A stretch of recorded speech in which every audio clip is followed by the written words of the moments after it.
સુરતમાં દેહ વ્યાપાર કેસનો ફરાર આરોપી ઝોન 7 એલસીબીના હાથે ઝડપાયો.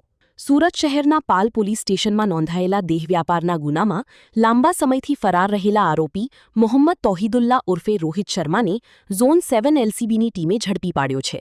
ટેકનિકલ સર્વેલન્સ અને હ્યુમન સોર્સિસના આધારે 3 દિવસ સુધી ટ્રેસિંગ કર્યા બાદ આરોપીને પાલ ગામના સ્ટાર વર્લ્ડ કોમ્પ્લેક્સ પાસેથી ઝડપી લેવામાં આવ્યો હતો.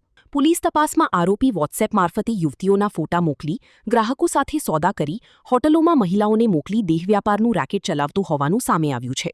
આરોપી સામે અગાઉ પણ પાલ અને રાંદેર પોલીસ સ્ટેશનમાં ગુનાઓ નોંધાયેલા હોવાનું પોલીસે જણાવ્યું છે. હાલ વધુ તપાસ હાથ ધરવામાં આવી રહી છે.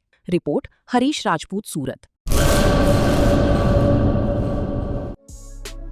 Murali bakery, sinfully delicious.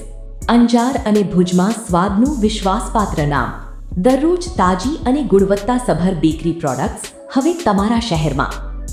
અમારી વિશેષતાઓ: લાઈવ કેક, ભાજી પાવ, જન્મદિવસ, એનિવર્સરી, પાર્ટી તેમજ દરેક શુભ પ્રસંગ માટે ખાસ ઓર્ડર સ્વીકારવામાં આવે છે. Keep refrigerated, eat immediately. Murli bakery, Anjar and Bhuj. Order માટે સંપર્ક કરો. અંજાર +91 999 134 45050. ભુજ +91 75758 0666.